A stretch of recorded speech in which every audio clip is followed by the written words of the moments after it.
You're watching the Sports and Political channel of LB. If you're not a subscriber to this channel, make sure you hit the subscribe button, hit the like button, and share these videos on your social media platforms. Let's get down to business. So in this particular video, we're going to talk about a situation that came out a couple of days ago, coming from the Rolling Stone, as I give a salute to my brother Nathan, first one in the building this afternoon. We're going to talk about Aretha Franklin and how the FBI tracked Aretha Franklin for 40 years. Now, this is not surprising to say the least, considering that the FBI did a 10-year investigation on Michael Jackson, and they didn't even find so much as a pubic hair that was out of place. As I give a salute to my sister, back to the basics. Long time no see. What's good with you, my sister? Salute to you. Nathan Daniel, what's up? Appreciate y'all for being up in here. So let's get into this article, right? Now, this was Aretha Franklin, you see on the thumbnail, as she was in 1967. So coming from the Rolling Stone, from 1967 to 2007, the FBI methodically collected information about Aretha Franklin using false phone calls, surveillance, infiltration, and highly placed sources, according to documents obtained in September by the Rolling Stone. The Franklin's FBI file, first requested in the Freedom of Information Act on August 17, 2018, is 270 pages long, peppered with phrases like black extremist, pro-communist, hate America, radical, racial violence, and militant black power, and overflowing with suspicion that the singer, her work, and other activists and entertainers with whom she spent time. Some documents are heavily redacted and others indicate that there may be additional materials in the FBI's possession. Rolling Stone has requested that the FBI make available any and all additional records. So, before I continue with this article, let me understand something. So you mean to tell me that the FBI got more time on their hands to track and investigate a singer, but you got real terrorists, real white supremacists, real extremists out here, and they get a pass?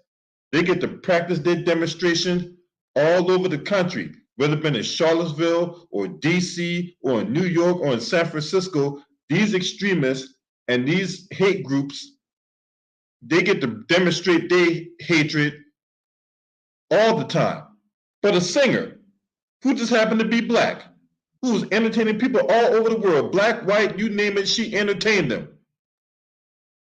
People have a massive collection of her music, whether it be on a record player, a CD, hell, it could be on an MP3 player.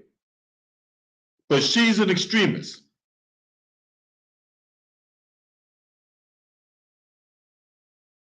Investigation on the Aretha Franklin by the FBI. Are you kidding me? What's up, First Down? Salute to you. You gotta be kidding me. They tracked this woman for 40 years.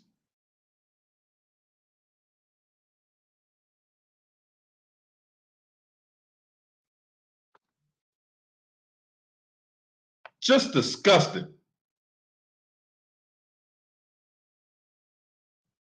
Born in Memphis in 1942 and raised in Detroit, young Aretha Franklin sang in the gospel choir where her father, Clarence L. Franklin, was a minister and a civil rights activist.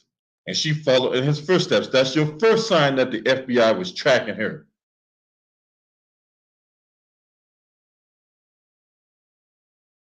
Because see, during that time, you had, what was going during that time? Jim Crow? If I'm not mistaken, Jim Crow was going on at that time. So her father was an activist. She followed in his footsteps, and that was enough for the FBI to start tracking her movements, seeing what she was doing, seeing who she was hanging out with.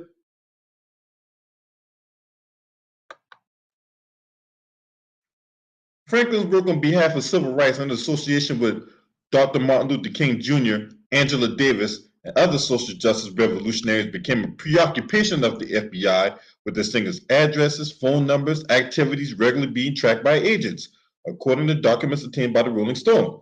Along with the surveillance, the FBI documents contain letters and reports of death threats against Franklin In 1974, for one example, she received one ominous letter. Dear Aretha, I'm still in charge of you. I'm not to be crossed. You should be paying me some more money. Evidently, your advisors do not know the danger of neglecting what I'm saying. I would hate to have to drag your father into this. In 1979, 4 months after her father was shot in Detroit, she received yet another threat from a man who said he was going to kill her and her family. In a separate incident, file shows an extortion attempt against Franklin. Information about these suspects and these incidents have been redacted. And the FBI declined several requests to comment for this article. Now, what's up, Sheila E? Salute to you, my sister. Appreciate you for being up in here. So, I find that odd that they would heavily redact a lot of these information that's out there, considering that when the case is closed, after a trial and the person been convicted, sent to prison, all that, a lot of the stuff that's out there would be for public knowledge. So why would the FBI not only redact a lot of the information, but don't even bother to sit down for an interview or to share with us the suspects, unless they're part of the deal, unless there was some kind of coordinated effort from the inside to take her out.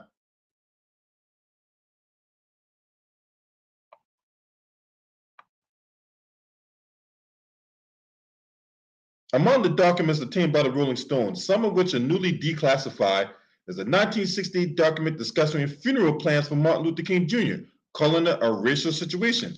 It further notes Sammy Davis Jr., Aretha Franklin of this group. Some have supported militant Black Power concept. Performance at the MLK Memorial by these prominent entertainers would provide emotional spark which could ignite racial disturbance in the area. The agency also tried and failed to connect Franklin to the Black Liberation Army and other so-called radical movements. In one case, the FBI detailed her 1971 contract with Atlantic Records, just in case agents can link Franklin business dealings to other dealings in the Black Panther Party. Another document titled Possible Racial Violence describes an incident in August 1968 when Franklin canceled a show at the Red Rocks Amphitheater near Denver, Colorado. According to local news reports at the time, fans engaged in the 20-minute melee and threw chairs, music stands, damaged a grand piano, and even set fire to trees, bushes, and trash piles. Okay, so this is the thing about that, right? What's it not say? That those white supremacists went in there, those racists went in there and did all that. No different than Black Wall Street. Now we all know and heard about Black Wall Street. We heard the horrific stories about Black Wall Street. Black people can't have anything without some white supremacists coming in and ruining it, damaging it. They're all about pillaging and plundering what's going on with us. They tell us to go get our own, we go get our own, and then they want to come in and try to take that. Just disgusting. Another document, I talked about that already.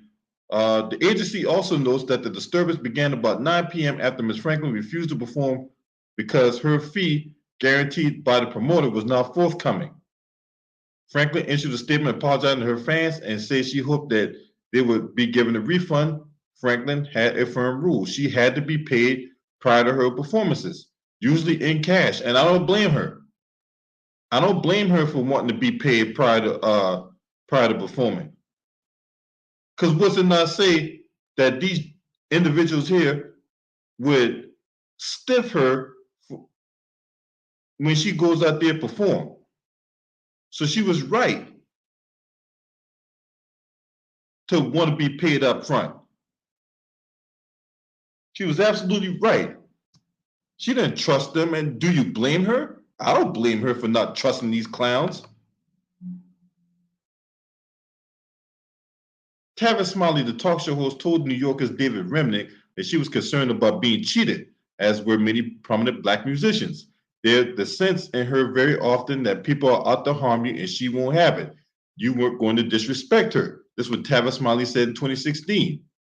From the very day the civil rights movement and through the day, the government has been known to keep tabs on prominent black leaders, entertainers, activists, and some who, and scores of other celebrities involved in anti-war or social justice movements, of whom J. Edgar Hoover thought it might be beneficial to collect dirt about.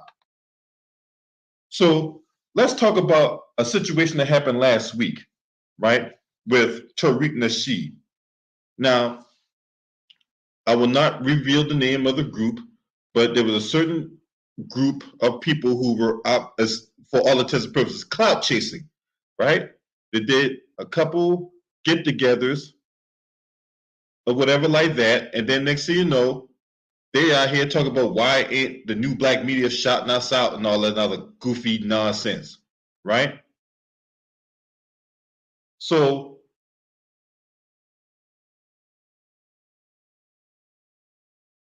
you have that going on, not realizing that people are watching you, and you have to be very conscientious and very calculating in your movements. But these reckless people out here who's looking for a little bit of internet fame and notoriety decide to go against the code and go against the grain for their own ambition. I think that's disgusting. That people out here, just because they do one or two things, or all of a sudden now we're supposed to shower praise upon them. We're supposed to roll out the red carpet and put rose petals down for them as they walk through that ambiance and looking for acceptance, not realizing that what you're doing is being watched, is being tracked by all kinds of people out here.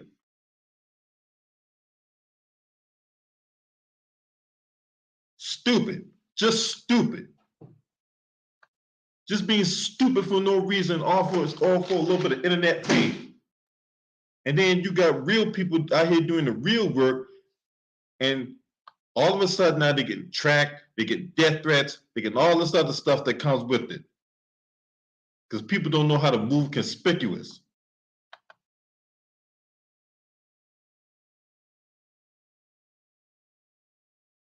Marvin Gaye had a brief 6-page file with details an incident that followed him not being paid for a concert. Jimi Hendrix had a file including documents regarding to a pot bust in Canada. Miriam Makeba, an anti-apartheid activist who was married to Stokely Carmichael, has a 292-page file which details the couple's every move, including buying new home appliances. As the Rolling Stone recently reported, the Monkees' Mickey Dolenz is suing the FBI after it failed to hand over the full file the agency has on the band. Robin Gibb, Whitney Houston, the Notorious Big, and even John Denver, a country singer, had FBI files. Now, what did Whitney Houston do to deserve that? What Whitney Houston do? All Whitney Houston did was sing at the Super Bowl. She sang the national anthem at the Super Bowl. People were captivated. The same Whitney Houston. Whatever you want from me, dun, dun, dun, dun, dun, dun. I'm your baby tonight. Right? Was an actress on that movie with Kevin Costner. I can't remember the name of the movie. Came out in like 92. I can't remember the name of the damn movie.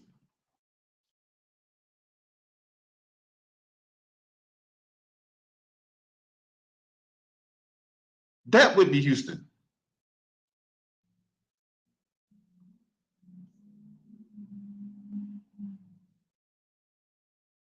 So, oh, The Bodyguard. That's the name of the movie, The Bodyguard. Who's married to Bobby Brown. All that stuff. Did interviews for all these mainstream media outlets, Primetime Live, when she was sitting on TV talking about how crack is whack. That Whitney Houston.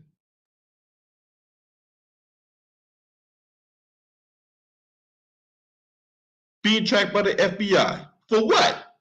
What did Houston do to be tracked by the FBI? Meanwhile, we got all kinds of extremist groups out here. We got politicians who sitting up here lying to subvert the government, all for a taste of power, and nothing happens to them. Right? Just this, I mean, man, I tell you, man. Despite the 4 decades of surveillance and hundreds of pages of notes, the Bureau ultimately never discovered anything linking the Queen of Soul to any type of extremist or radical activities. It does make me feel a certain kind of way knowing the FBI had her targeted and knowing that they wanted her every move to be looked at. But at the same time, knowing the way she ran her business and knowing she had nothing to hide, so they wouldn't have found anything at all, and they were wasting their time. And more importantly, they were out here wasting tax dollars. What's up, Underrated? Salute to you, bro. Go subscribe to my man, The Underrated Darkness. They wasted time, money, and resources tracking Aretha Franklin, amongst other people like Whitney Houston, the Notorious Big, the B.I.G., Baby Baby. Oh. Down here tracking Stokely Carmichael. All kinds of people they out here tracking, man. For what? Oh, because these people might be extremists. Whitney Houston was a woman who performed for tens of millions of people. Aretha Franklin was a woman who performed for tens of millions of people. Michael Jackson, I told you about the FBI doing a 10-year investigation on him. A 10-year investigation into a man who has sung and danced and entertained millions of people for many years.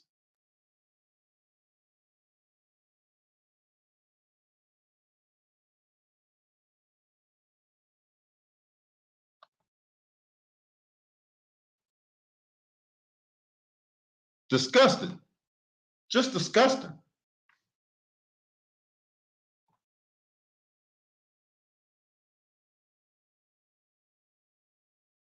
Just absolutely disgusting. They tracked Marvin Gaye, Jimi Hendrix.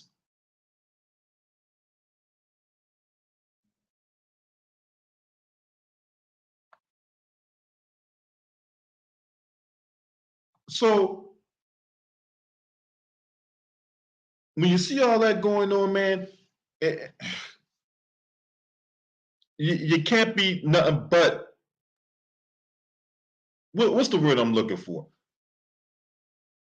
Perplexed. That's the word I'm looking for. You can't be nothing but perplexed for that. What's up, you suit knight? Because you can't say you're shocked by this. You can't be.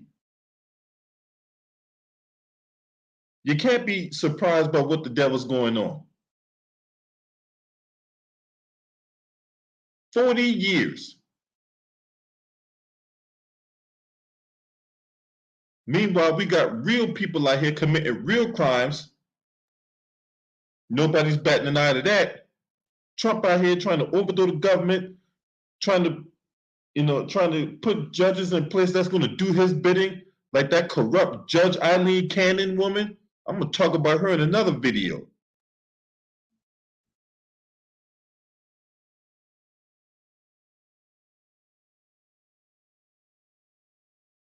But black folks supposed to be these extremists, right? We supposed to be these radical group. What's the term now they out here trying to hijack now? Woke.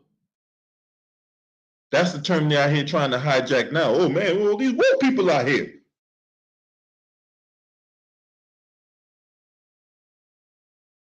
Right? Both on the left and on the right. Hijacking the lineage of what that word woke really means. Obviously, they were asleep at the wheel. But just in the case somebody out here that may not have an idea what that means. Well, what do you mean what the term woke means? I mean, hey, look, no different than when you take your ass to bed at night and you wake up in the morning and you have a clear and sound mind of what's going on and how you plan on doing business. So the term woke means you are aware of the information that's out there. You're aware. You see through the plotting, scheming, and scamming that these people doing every day.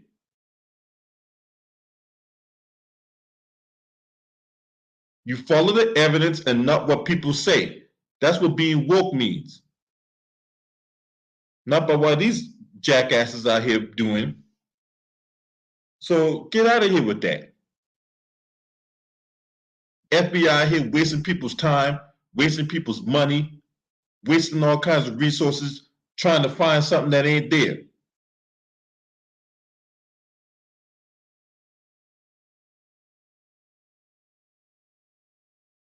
And that's all I got to say about that. Now, if you're not a subscriber to this channel, make sure you hit the subscribe button, hit the like button, share these videos on your social media platforms.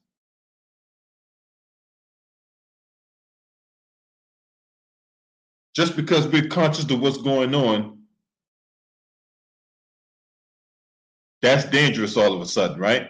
Yeah, you already know what's going on. Back to the basic, yeah.